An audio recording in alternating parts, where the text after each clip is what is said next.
Nagkamali ako sa paghingi ng tulong at suporta niyo para kay Pangulong Bongbong Marcos.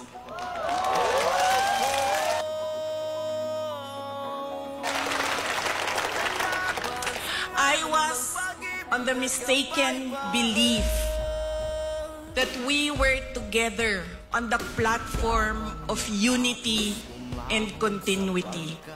Nagkamali ako, kaya hinihingi ko ang patawad ninyo.